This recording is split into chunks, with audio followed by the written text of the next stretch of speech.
Good morning, I'm Joe Fryer. And I'm Savannah Sellers. Right now on Morning News Now, in focus as the pain of tragedy sets in Colorado Springs this morning.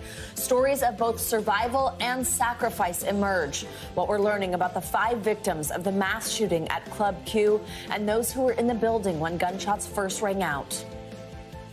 Then he fired another volley, and I got hit in the leg, and then I went down. Plus, we'll talk to a survivor of the Pulse nightclub shooting about this latest act of violence. Turkey Trot. Yes, it's officially that time of year again, with 55 million Americans set to pack up and head out for the Thanksgiving holiday. This week, nearly back to pre-pandemic levels. So after a sweltering summer of delays and cancellations, is your airline prepared for the holiday travel surge? We've got the answer and what you need to know as you head out the door. Also this morning, lending a hand to those who need it most this holiday season. How you can help give those families a little extra warmth around the dinner table on Thursday. Plus, Pride in Motion, a tightly knit community of musicians here in New York marching to the beat of their own drums and drowning out hate, one performance at a time. Excited to hear that story a little bit later this hour. There's the Queer Big Apple core, and we really need that story, especially after the last few days. Absolutely, we most certainly do. And that's where we begin with the latest out of Colorado Springs, where we are learning more about the victims of that deadly nightclub attack. To honor the 5 people killed, flags at public buildings across the state were lowered to half staff for 5 days. And we've now learned the identities of those 5 victims. They are Kelly Loving, Daniel Aston, Derek Rump, Ashley Paugh, and Raymond Green Vance. The suspect has now been arrested on suspicion of 5 counts of first-degree murder and 5 counts of bias-motivated or hate crimes. For more, we are joined by NBC News correspondent Priscilla Thompson, who's in Colorado Springs. Priscilla, good morning to you. So we now know the names of the 5 people who were killed in the attack. What more can you tell us about them and how they're being remembered? Well, Joe, good morning. One way that they're being remembered is by this memorial that we have seen growing over the past several days as people come here to pay their respects. And we're also learning more about those 5 people who were killed. Kelly Loving today is being remembered by her family as someone who was just a loving and caring person. Daniel Aston, one of the bartenders who worked here, being remembered as someone who lit up a room, who loved 80s hair and funky wigs. Derek Rump, also a bartender who worked here. His friends describing him as someone who was sassy and brutally honest, but of course, that's what they all loved about him. And Ashley Paugh is being remembered today by her high school sweetheart, being described as a loving wife and mother. She leaves behind an 11-year-old daughter. And Raymond Green Vance was here with his girlfriend celebrating a friend's birthday, and his family remembering him as someone who was kind and selfless, a young man with his whole life ahead of him, they said. And so still so much grief here as we continue to learn more information and people begin to think about how to move forward after this tragedy. Joe? So important to hear those tributes, Priscilla. Thank you so much for that. And I mean, police have said this attack could have been much worse if it wasn't for brave patrons who actually stopped the shooter. We now know that included a military veteran, Richard Fierro. And Priscilla, you spoke with him. I mean, what did he tell you? Yeah, Fierro served 4 tours across Iraq and Afghanistan, and he spoke to reporters last night from his front yard. His daughter was sitting in a wheelchair on the front porch, recovering from injuries that she sustained trying to escape the shooting. And he says that when he was inside the club, he heard the gunshots ring out. He saw the flashes and immediately dropped to the ground and pulled the person down next to him. And then he saw an opportunity. And so he got up and he decided to pursue the shooter. And I asked him last night what went through his mind the moment he made the decision that he was going to go after the shooter. I want to play what he said and also how he described the scene. Take a listen. I wasn't thinking. I just ran over there, got him. I got to kill this guy. He's going to kill my kid. He's going to kill my wife. He ended up killing my daughter's boyfriend. Pull the dude down, pin him against the side, and just started, I think he went for his pistol. I don't know, either way, I grabbed the pistol from him. And then I told the guy, move the AR, the kid in front of me. He was at his head. I said, move the AR, get the AR away from him. And the kid did it. And then I started wailing on this dude. And I'm on top of him. I'm a big dude, man, and this guy was bigger. And I just kept wailing on him. And I told the kid in front of me, kick him in his head, keep kicking him in his head. I'm yelling 911, somebody call 911. And I also asked Fierro, how does this compare to his experience fighting overseas? And he told me it is the same thing, except he chose to go to war, and the people in Club Q did not choose what happened to them. Joe? That happened right here in America. Now, Priscilla, at the news conference, officials said the Department of Justice is looking at all aspects of the case. So what should we expect next moving forward as the investigation and the court proceedings move forward? Yeah, so the Department of Justice is continuing to investigate for any potential federal crimes here. As you mentioned, the suspect is in custody. He has been arrested under suspicion of 5 counts of first-degree murder and 5 counts of a bias-motivated crime. The district attorney says that once the suspect is released from the hospital, he will appear via video in court, after which the DA's office will formally file those charges. And the DA says he expects all of that to happen in the next several days. Joe? All right, Priscilla Thompson reporting from Colorado Springs. Priscilla, thank you. Now, we just heard from one of those heroes inside Club Q, and this morning other survivors are also sharing their stories. Here's NBC News correspondent Steve Patterson. A spectrum of sadness as police released the names of 5 victims killed in another senseless mass shooting. Ashley Paugh, Derek Rump, Kelly Loving, Raymond Green Vance, and Daniel Aston. Daniel's mother says he had an uncanny ability to uplift. He lit up a room. You know, it's this old expression, but he really did. Always smiling, always happy. As bursts of gunfire drowned out Club Q's booming music and cheerful shouts morphed into panicked screams, survivor Ed Sanders says he walked right into the path of the gunman. The shooting started, and I got hit in the back. Then he fired another volley, and I got hit in the leg, and then I went down. But even as Sanders recovers in the hospital, he remembers the woman laying next to him and a group of survivors banding together to save lives. I could hear people calling for tourniquets, and the lady next to me was shot pretty badly, and we were trying to keep her breathing. That community spirit is no surprise. Ed says he went to Club Q for the same reason everyone does. For the LGBT community, it felt like home. Club Q has been my home for 20 years. But right now, a place of shock and mourning. It was just really, really, really scary. Bartender Michael Anderson says he was barely able to hide. I saw like a silhouette of a person coming in, and I saw them holding a rifle or a gun, or like a long gun.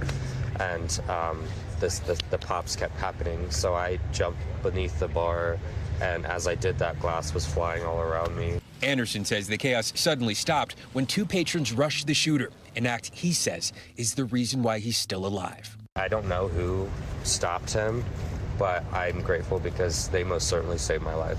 Sanders is now on a long road to recovery, including another surgery, but so desperately wanted to speak and to say this.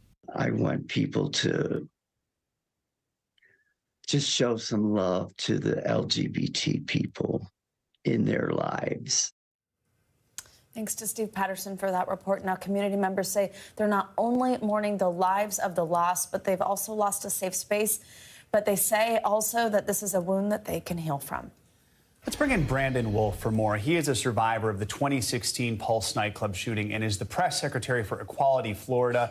Brandon, good morning. I know tragedies like this reopen a lot of wounds, so we appreciate you taking time to speak with us. First and foremost, just what's been going through your mind since Sunday morning? Yeah, thank you so much for having me. You know, a lot of things have been going through my mind. As I've shared with other folks, the first thing that I felt was a deep sense of grief. It was like I was transported back to June 12th of 2016. And I imagine I learned the same way that people learned about our tragedy, with panicked phone calls and text messages, people trying to check on those on the ground in Colorado. My heart was broken immediately for a community that's been terrorized and shattered, for people who are going to have an empty seat at their Thanksgiving dinner table this week, for folks who are going to have missing faces at the holidays this year.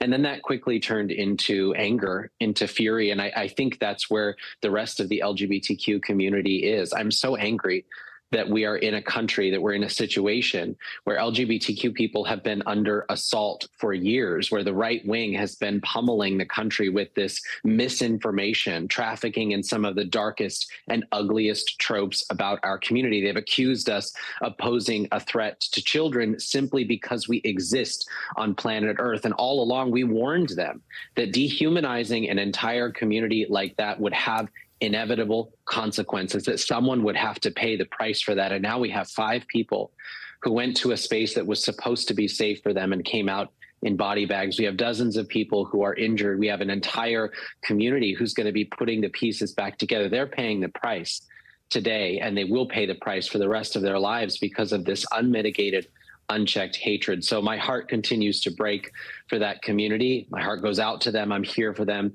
anything that they need. And I'm also deeply angry today for a community that has been warning people that when you traffic in those tropes, when you spew that kind of unmitigated hate, somebody has to pay the price for that. Let's try to humanize the community. 2 bystanders are being hailed heroes for stopping the suspected gunman. That includes a drag performer who used their high heel shoe to subdue the gunman. I know I got emotional when I first heard that detail. The heroism involved, but also just so sad that it was even needed. I mean, what does this say about the bravery of the LGBTQ community? Yeah, I've read that person may also identify as a trans woman. And so it's sitting deeply with me that, this is who our community is. We're all we've got. Our community has, at every point in time when our backs are against the wall, chosen each other. We've risen up, we've locked arms, we've refused to be erased, we've pushed back against hatred, and of course, we've made progress as a result. Think about where this community has come from. The Stonewall riots were a resistance against police violence. They were loading people in the back of cop cars, and the community wasn't taking it anymore, and so they fought back.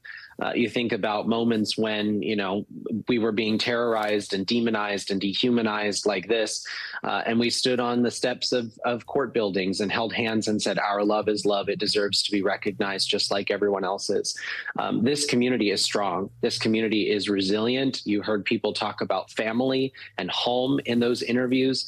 That's because we deeply care about each other, and we understand that we're never going to truly find happiness and joy. We're never going to be free of discrimination and violence unless we refuse to leave anyone behind. So I have every faith in the world that this community is going to be as strong and united and undeterred as ever.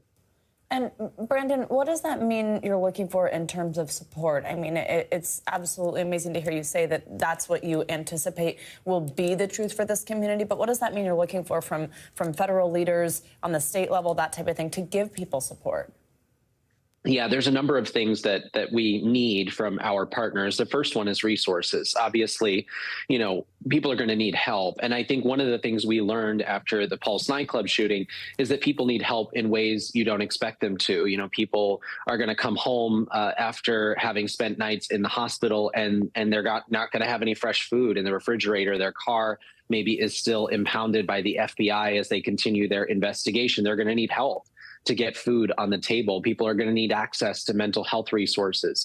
We had those resources available for about 3 years after the shooting here. And then when we went back to the state government to have those resources funded moving forward, Governor Ron DeSantis vetoed that funding 2 years in a row. So we're going to need leaders on a state level, on a local level, and on a federal level to continue those mental health support resources for the years to come, because this is not just a 1 or 2 year process. This is a many-year process. They're going to need help along the way. And then the other thing is, just as a country, as a society, we've got to lean in. We've got to offer this community and our own LGBTQ communities at home the support that they need right now. We are, as a whole, as an LGBTQ populace, we are grieving right now. We are deeply afraid. We are, we want to live. We want to live free of discrimination and violence. And that's going to take allies stepping up, going to bat for us, saying we love you, we care for you, and we will protect you.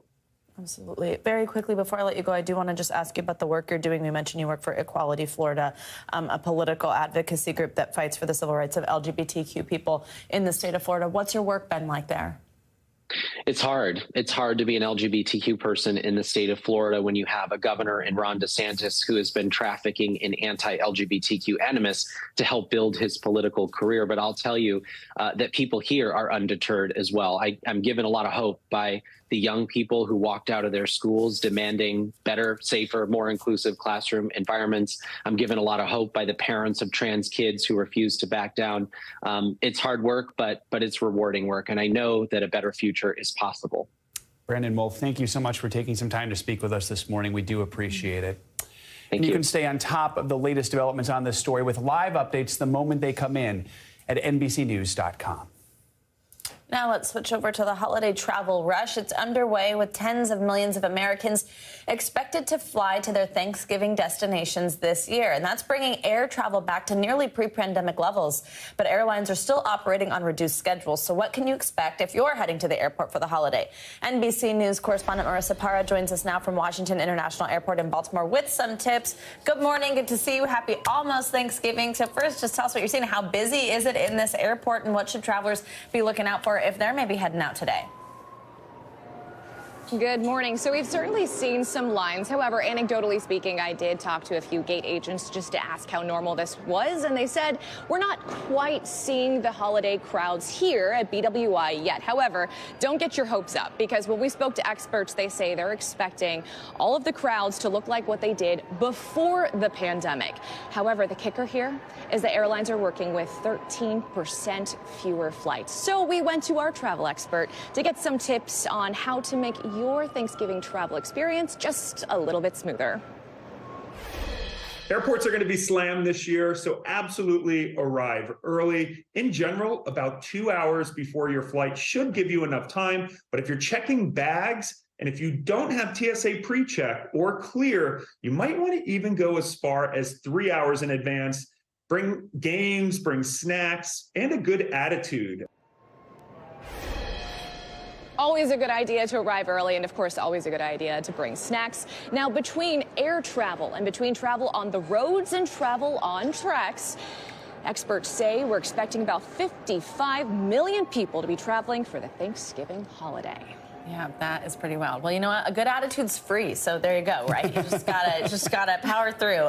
But you know what makes it tough to have a good attitude is when your flight is super delayed or ultimately canceled. We saw a ton of that over the summer. Are we anticipating it to be okay through the holiday rush? How are airlines working to improve on that? So, yes and no. I mean, everyone remembers just how chaotic it got. I mean, the last year we've covered so many stories of flight cancellations, flight delays, and then even lost luggage as a result of staffing issues. That was a huge, huge part of all of this. Well, airlines are saying that they're equipped for the holiday rush. They say they've hired more pilots, and then Delta says they've increased boarding time. Of course, all of this to say, the real answer is only time will tell. All right, Marissa, thank you so much.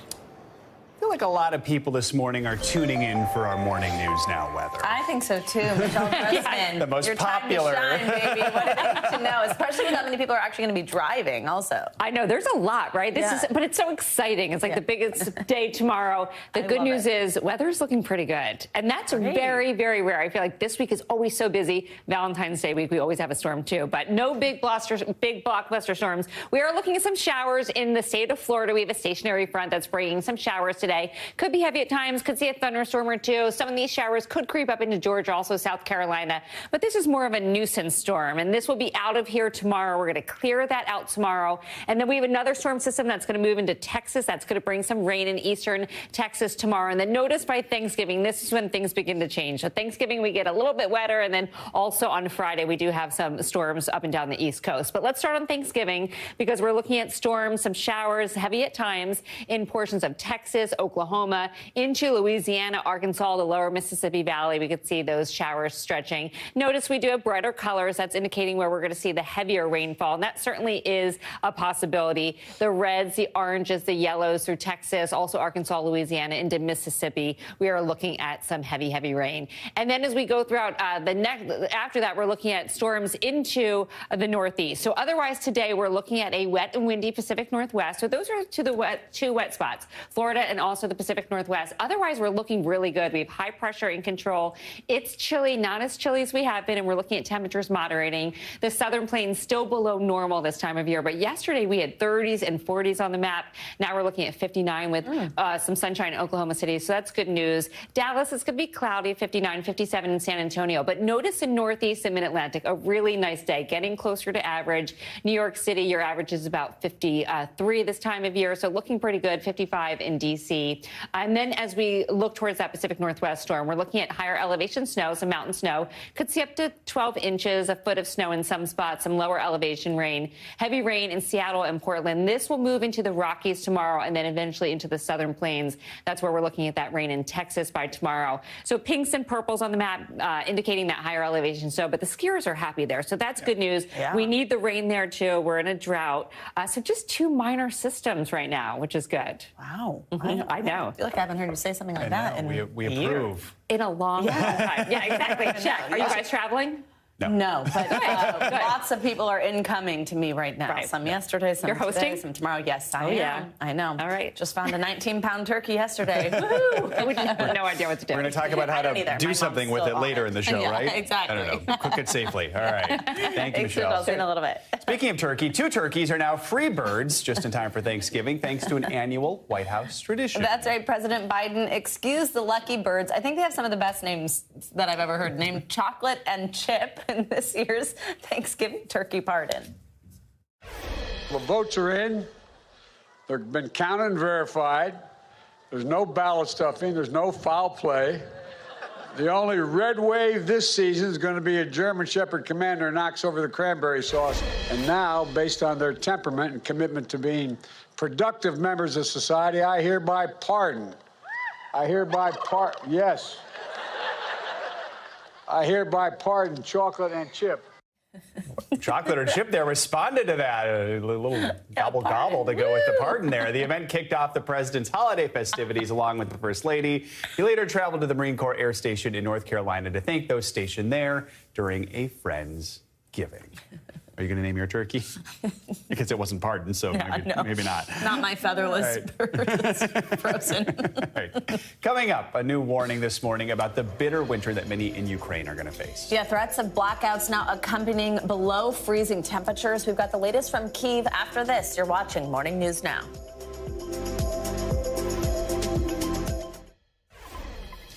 Welcome back. Ukrainian officials are urging people to brace for a harsh winter amid ongoing problems with the country's power and energy facilities.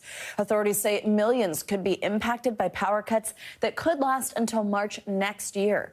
NBC News correspondent Ellison Barber joins us now from Kyiv with more on this. Hi, Ellison. So walk us through the situation facing Ukrainians this winter. What is the warning from officials? Hey, Savannah. Yeah, so the winter weather is making what is already an incredibly difficult situation for Ukrainians even more difficult. Right now in this country, there are about 10 million Ukrainians without power. That is a quarter of the population here. The World Health Organization is warning that the conditions this winter, the weather on top of everything else, they say it is a life-threatening situation. And simply put, they say winter in Ukraine this year, it's going to be about survival. Listen. The devastating energy crisis, the deepening mental health emergency, constraints on humanitarian access and the risk of viral infections will make this winter a formidable test for the Ukraine health system and the Ukraine people, but also for the world and its commitment to support Ukraine. So the World Health Organization says they expect 2 to 3 million Ukrainians to leave home this winter solely because they are trying to search for a safer, warmer place to stay. That's in addition to the roughly 6.5 million people the UN says are currently internally displaced in this country. That's a lot of people, but you also have to think about how many people might need to leave. The conditions might warrant them relocating, but they will be unable to do so. You know, there are a lot of reasons why people do not leave home when they are told to or encouraged to evacuate. For some, even if an aid group or an NGO or the government is helping them, they still have concerns about cost. They worry about safety for vulnerable populations, and particularly those who have disabilities or are elderly. Sometimes physically moving is not an option. So right now, Savannah, there are groups like the UN that are on the ground sort of having a rush to try and get those people in particular as many supplies as possible and try to make repairs wherever they can. Savannah? Ellison, I know these power issues are hitting people hardest in these newly liberated areas in Kherson and Mykolaiv. What's the advice to people living there, and what's being done to help them? Yeah, so once Ukrainian forces took back the city of Kherson, the Ukrainian government was quick to acknowledge that they were noticing there was severe damage to critical infrastructure there. Right now, there are a lot of people who do not have access to electricity. They do not have heat. They don't have running water. The Ukrainian government, they say there are teams on the ground trying to make repairs to some of those critical infrastructure elements. We know that aid groups, nonprofits, the UN's Refugee Assistance Agency, a lot of them got in there and were on the ground within 72 hours of that city being liberated, trying to get people supplies that they need, blankets, things like that.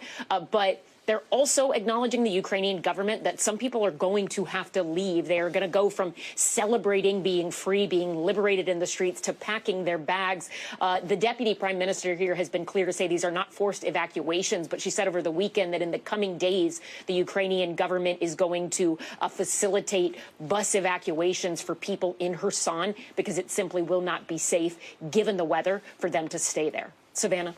All right, Ellison Barber, thank you so much, and please stay safe yourself. More international news now, and new information is emerging about the earthquake that struck Indonesia yesterday. That's right. NBC News foreign correspondent Janice Mackey-Freyer joins us now from Beijing with more. Hey, Janice, good morning. Hey, good morning. A real disaster with that 5.6 magnitude earthquake that struck Indonesia yesterday. Rescuers worked through the night trying to save people from the rubble of collapsed buildings. The epicenter was about 50 miles outside of Jakarta. It was a shallow quake, a depth of about 6 miles, according to the USGS, and that had a heavier impact on poorly built houses there. That there's now no electricity and poor phone reception is only making the task that much harder for rescue teams. Investigators believe that sparks from welding work at a factory in central China caused a blaze that killed 38 people. The company deals in chemicals and other industrial goods. The sparks were ignited cotton fabric. It then took firefighters 3.5 hours to get the blaze under control. State media showed images of billowing smoke, and the building engulfed in flames. Lacked safety measures by the welders are being blamed. And finally, King Charles is set to host his first state visit as monarch, inviting South African President Cyril Ramaphosa to Buckingham Palace. During his 2-day visit to the UK, Ramaphosa will be officially greeted by the Prince and Princess of Wales, William and Kate now, remember, and will also address Parliament. This is the first big visit the UK has hosted since the pandemic, so no doubt the good dishes are being polished at the palace for this one. And that is a look at your morning headlines. They probably have lots of good dishes, I'm guessing. I'm guessing for sure, yeah. Maybe even some new ones now with the new king. There you go. Thank you, Janice. All right, coming up, more legal scrutiny for famed NFL quarterback Brett Favre. And it's all over a concussion treatment he promoted. We've got more on that story after the break.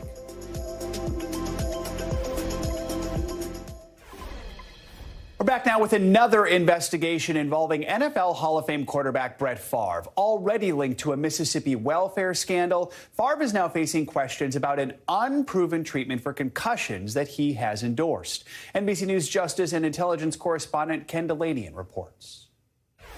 concussions are going to happen. Football great Brett Favre appearing with other athletes and the head of a drug company in 2018, promoting a new treatment for concussions. Hopefully, Prevacus is that treatment that gets into mainstream in the next few years. And suggesting it reduces the swelling of the brain. If it can ever get approved and used, I think it'll greatly help long-term health. Favre was the drug company's biggest outside investor and used his clout to urge Mississippi's then Governor Phil Bryant to spend millions of taxpayer dollars to test the unproven drug. Favre wrote, "It's third and long, and we need you to make it happen." "I will open a hole," Bryant responded, indicating he would assist. A few weeks later, the company, Prevacus, received its first installment of what would be more than $2 million.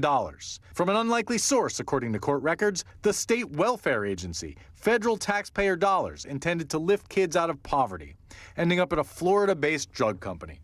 Mississippi State Auditor Shad White tracked the funds. Even if the concussion treatment had been a viable, real treatment for concussions, you still can't spend welfare money intended to benefit the poor on a company like this. 4 years later, the millions in taxpayer dollars are gone. There's still no evidence the drug works in humans, and it's nowhere close to getting approval. But Favre has continued to promote the drug on Twitter and podcasts, in August describing his role. My involvement basically was bring awareness,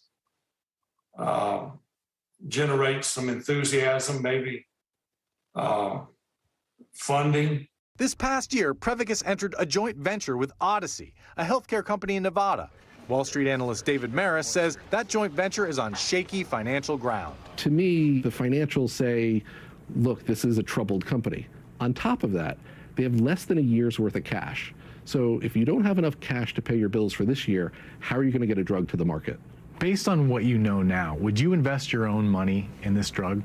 No. In fact, you're better off buying a lottery ticket. The state of Mississippi is now suing Prevacus and its CEO as part of a broader civil action against Favre and others to recover misused welfare funds. Favre and the Prevacus CEO deny wrongdoing and say they didn't know the $2 million came from welfare. Earlier this month, Favre released a new message to fans regarding the recent allegations. The truth will come out in time. 6 people have been charged in the broader welfare fraud scandal, including 2 key figures involved in handing out the money, who have agreed to cooperate in an ongoing FBI investigation. There's no indication Favre will face charges. Back to you. All right, Ken, thank you.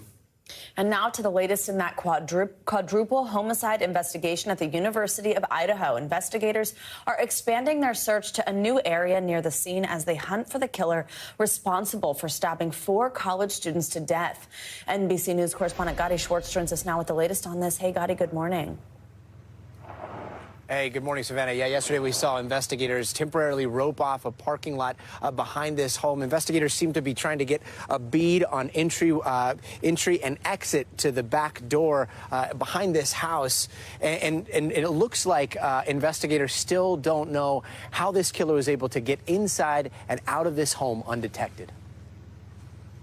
This morning, a new search area is the focus of the investigation 9 days after the bodies of 4 University of Idaho students were found brutally murdered in their shared off-campus home.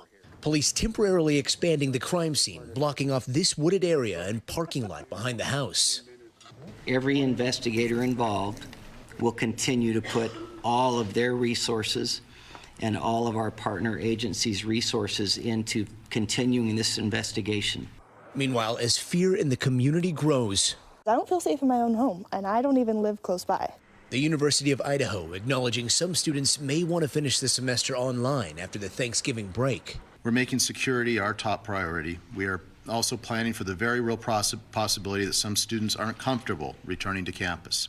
Fear in the community rampant, with some speculating about a recent dog mutilation in the area. Jim and Pam Colbert called authorities to report their mini shepherd Buddy was killed and skinned in their yard last month. The supervisor came up and he said, no, this was done by a human, not an animal. Moscow police say they think the incident is unrelated to the murders. Amid the fear, mourning for the families. I thought I could do this. Last night, the first of the 4 friends laid to rest. Ethan Chapin's family speaking out before his memorial service. Today we're here to honor the life and legacy of our son and brother, Ethan Chapin, one of the most incredible people you'll ever know. Grieving a young life cruelly cut short as investigators look for answers.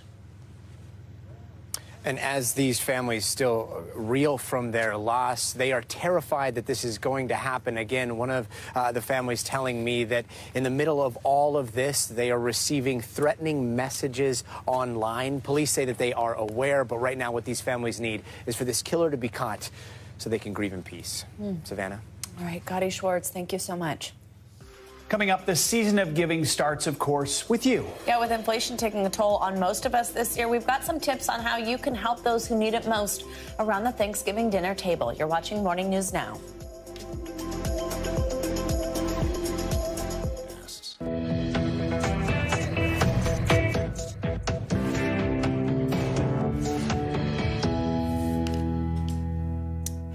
We're back with some ways to save this holiday shopping season. Many Americans are looking at buy now, pay later options as a way to deal with high costs this year. NBC News correspondent Maggie Vespa takes a look at the pros and cons in our series, Race to Deliver. With the holiday shopping season looming, if not upon us, experts are weighing in on an online option more and more people are using to try and save money. After months of staggering inflation and amid fears of a looming recession, the holiday shopping season is set to stretch Americans' budgets even more. It's going to be pretty tough. Things are more expensive. For those desperate to save, an online option is soaring in popularity, with major retailers like Amazon, Target, and Walmart all offering buy now, pay later, or BNPL. You called yourself an Afterpay princess. Yes, I'm an Afterpay princess. I got all of these on Afterpay. Mississippi College senior Serenity Griffin is budgeting $500 for family gifts. BNPL's pitch of breaking a purchase into 4 payments over 6 weeks puts her at ease. You never know what might happen between buying that one lump sum of thing. Then you might come across a hardship, and now you don't have the money. But tonight, new warnings. Consumer Reports calling for federal protections, arguing many BNPL programs carry interest, and shoppers often have trouble getting refunds, even if the item is damaged or never arrives. Younger consumers, especially who participate in BNPL programs, are the most likely to fall into debt or miss a payment. BNPLs have a higher chance of ruining your credit than credit cards. Their advice: when using BNPL, read the fine print and watch for hidden fees. Ask yourself, do I really need this? And monitor payments, which can add up. And finally, use a credit card if you can, which still gives you 4 weeks to pay and may come with points. And of course, experts add nothing beats the old standby, cash. Back to you. All right, Maggie, thank you so much. Now it's time for our weekly mental health check-in, and we've got a lot to cover today. First, if you're a renter, you might be experiencing more anxiety, actually, and at higher levels than homeowners. We also have more on how to spot the signs. Plus, the holidays are here, which means stress for some. We've got some tips to help you keep your holiday cheer. Board-certified psychiatrist Dr. Sue Varma joins us now for more on these headlines. Dr. Varma, always great to have you with us. So let's start with that one, those renter worries. This is a study from the UK, and it found that people who rent their homes are significantly more likely to suffer from anxiety-related symptoms. Walk us through why that is, and is there anything that can be done to kind of break that stress cycle? Yes, I mean, we're seeing really all over the world that when you have an increase in the mortgage prices, that more people are turning to rent. When more people are turning to rent and the rent prices are being hiked up with a certain uncertainty, 10 to 20%, and the limitation on the number of apartments that are available. So, based in New York City, people will say, I'm going in to see an apartment, and by the time I get there, there are already 15 applications on the place, and they're increasing the price in the next couple of months. So I think that this is causing a lot of people sleepless nights. And I would say, being realistic about which neighborhoods you can afford, and does it make sense to live there anymore, and sign a longer lease, locking in the price if possible. All right, so we're just days away from the official start of the holiday season. I mean, Mariah Carey says it's already upon us. And for many people, agree with her. Yeah, it's a season of stress. So how does this type of stress impact our mental health? And how can we make sure we're giving ourselves some space to actually enjoy the holidays? Yeah. Yes, it's so interesting because this time of year, we're dealing with so many different layers. I mean, you have the seasonal depression or the winter blues that some people get, which is very common. More than 50% of people have it, in the feeling of sluggish and not having energy and not looking forward to things, even though they know that there are things to look forward to. Some people are feeling very isolated and lonely, and they feel a great amount of pressure to celebrate and to be cheery and to be happy when they don't really believe or don't feel like financially ready. They're feeling very strapped right now. So there are any number of reasons. And I want to say perfectionism and all of the sort of hallmark happiness that we're supposed to experience. Like, I have to light a tree. Well, what if I'm not interested in that? Or bake cookies or go to parties and socialize. So I think the key for me here is self-care, boundaries, not overextending yourself, and being realistic about what's in your wheelhouse. Limit things and say, listen, I'm not going to do a big gift giving. Let's do a Secret Santa. Let's do a small gift exchange. How about I have a homemade gift? I made homemade pesto sauce, homemade cookies. Like, what can I do that's small and thoughtful? Maybe even a card. Maybe even say, an IOU. After the holidays, I want to get you something. We'll go out to a nice dinner. We'll get a mani-pedi together. So there's so many ways to be creative and to give, and also give back to your community. So in what ways can you donate, and can you show up time-wise? Because time for a lot of people is a scarcity these days. Absolutely. All right, quickly on this last one, but it's related here. So for people who busted out holiday decorations early, we do have some research that shows it can actually boost your happiness levels. So if that is your thing, to light up a tree, what causes that boost? Yeah, so it's so interesting. If that is your thing, lighting up a Christmas tree early, or any sort of decoration, number one, the color. Number two, the bright colors, the festivity of it all, the memories that are associated with it, the togetherness that comes with it. It's a tradition. It's invoking, if you had happy childhood memories, it's bringing that back. But recognize that, like, there's so many ways to invoke that feeling of togetherness and warmth and coziness. And holiday decorations are one of them, but really just saying, hey, let's have a Friendsgiving. Let's have a friends get together. Let's get together before or after the holidays. So there's so many ways to tap into that positivity. But the idea is that you're looking forward to something and you're creating new happy memories. Love it. Yes, we are. Happy holidays, Dr. Varma. Always great to see you, and we'll be talking again soon. Thanks. Pleasure. Now, rising food costs are making this holiday season especially tough for some Americans. Many are struggling to put food on the table this Thanksgiving. So how can you help them out this time of year? Joining us now with more on this is CEO of Feeding America, Claire Babineau-Fontenot. Claire, good morning. Good to have you with us. I mean, let's start by talking about just how big the need is. I mean, what are the challenges that you are seeing some families face right now? And how does this compare to even just last year and previous years? Yes. Well, the last estimates we have suggest that about 53 million people are turning to the charitable food system in order to make ends meet. The good news in that story is that that's down from the year before. In 2020, it was about 60 million. But unfortunately, with inflation, we're seeing that number spike yet again. And it's doing that at a time when not only is it difficult for people because of rising prices for groceries for them to get the food, we have lower donations. So we're out there buying more food at higher prices at the same time. Absolutely. Claire, that number you just said, that 53 million people receive some sort of food assistance, that's actually about 1 in 6 people. Tell us exactly what it is that your organization does to help get food to those in need, and how people are receiving that help directly. Well, we do it in more than one way, but the primary way is that we purchase or we receive donated food and we give it directly back into the community. Your viewers likely recall those long lines during the peak of the pandemic with people going out to get access to the food that they needed. Well, primarily that was our network who was out there on those front lines making certain that they got it. And right now, our network needs help in order to be able to continue to do that with all of these inflationary pressures. So the good news, again, is that there are ways that people can help. A primary way is they can go to feedingamerica.org, and there they can invest in our national efforts, or if there's a particular community that they care about, they can find the food bank that is serving that specific community. Our network is across the whole United States and Puerto Rico. So what I say is we are everywhere that hunger is. And unfortunately in our country, hunger is just about everywhere. Claire, real quickly here, Thanksgiving's just a couple days away. What are just the best ways people can help in time for the holiday? I think one of the big ways is to go and to donate money.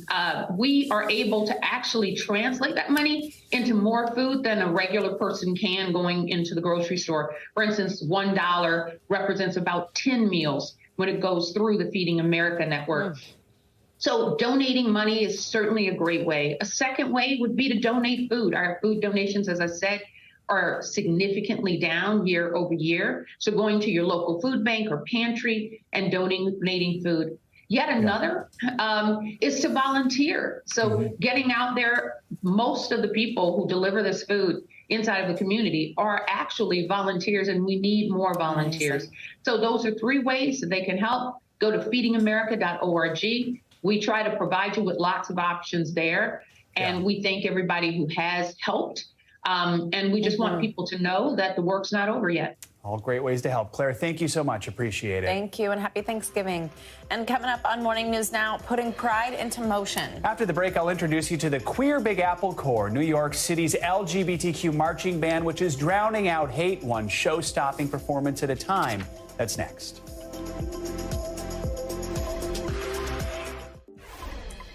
It has been a tough week for the LGBTQ community, so we want to bring you this story, shining a spotlight, a bright light on one band that's making its voice heard on the big stage. The Queer Big Apple Corps is set to march into the history books this Thursday.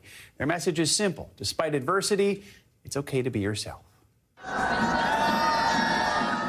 When the 96th annual Macy's Thanksgiving Day Parade rolls through Midtown Manhattan and into the homes of millions of Americans, it will be a little bit louder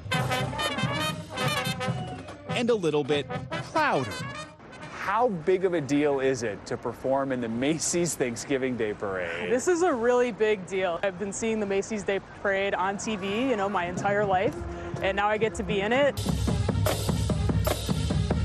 This year, New York's own Queer Big Apple Corps will be one of many bands from around the country marching in the prestigious parade. For an LGBTQ performance to be on that size stage in front of that many Americans in that many households, and to see it with such joy, what a wonderful, wonderful gift this Thanksgiving.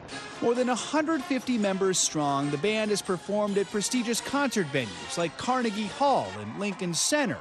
But it wasn't always that way. When I joined the band, there was maybe 7 people. It was pretty lame. We sounded terrible, but it was an LGBTQ band, and I was just so thrilled to be in a marching band again. Band director Marita Begley joined the Queer Big Apple Corps 40 years ago.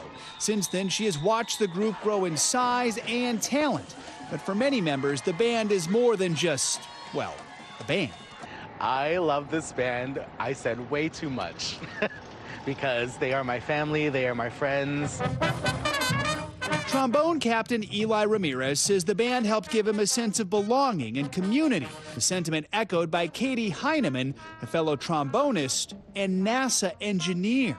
There's something extremely special about walking into a space that's built for you, meant for you. In 2020, the band became the first openly LGBTQ group to perform in the Macy's Thanksgiving Day Parade. But like so many other things that year, the parade was forced to go virtual. So this Thursday will be their first time doing the parade in front of a live audience.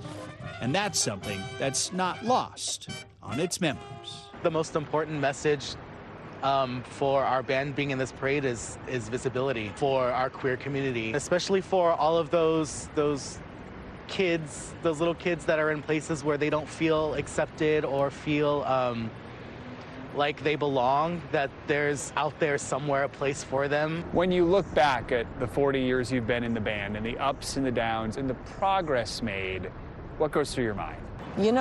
I don't think I could have dreamed a better life, honestly. I mean, I feel like I've had the best life ever, and to have been part of something bigger than me, and then to have the band be part of something bigger than it, what this thing has done for thousands of people over the years, I mean, it's amazing. Our thanks to the Queer Big Apple Corps for taking time to chat with us. You can check them out in action this Thursday, the parade broadcast from 9 a.m. Eastern on NBC and Peacock. The reaction they are going to get in person and for people watching at home, especially this week, is going to be extraordinary. Oh, it really will be. And just a couple days away now. I know. It's coming. Big tradition. All right, so exciting. Thanks, Joe. Great story. And now, finally, this hour, amid the war-torn buildings of Ukraine, works have appeared by a world-renowned artist. NBC News foreign correspondent Molly Hunter looks at how Banksy is making an impression on the country. In the heart of the capital, perhaps the most elusive street artist in the world has left his mark. And for Ukrainians, it matters that Banksy appears to have made it to Kyiv. Він смілива людина, тому що він не побоявся приїхати. Outside the city in Hostomel, which bears the scars of 5 weeks of Russian occupation, we meet Alexandra. Back in March, she fled the country with her 2 kids. Now home visiting her husband, they're driving to see all of Banksy's installations. Це жінка, яка знаходилась вдома в своєму побуті, в своєму комфорті, і вона вимушена боротись з якимсь злом, яке впало нам на голову просто. In another suburb, Irpin, Alexandra twirls alongside this young dancer in a neck brace. Можливо, це надія на світле майбутнє. Мабуть, так, що наші діти будуть танцювати і все налагодиться. In Borodyanka, a young girl balances on the rubble. Then finally, down the road, we see Banksy rising from the wreckage of a Russian attack on a kindergarten and a residential building. Історія про те, як маленька, але сильна дитина. It's maybe Ukraine. Tearing the big man down. This is your favorite. Ну, це символічно дуже. І тут було мирне життя. І зараз, ви самі бачите, що тут відбувається. Molly Hunter, NBC News, Borodyanka. Amazing. Yeah, that does it for this hour. Morning News Now. But the news continues right now. Thanks for watching our YouTube channel. Follow today's top stories and breaking news by downloading the NBC News app.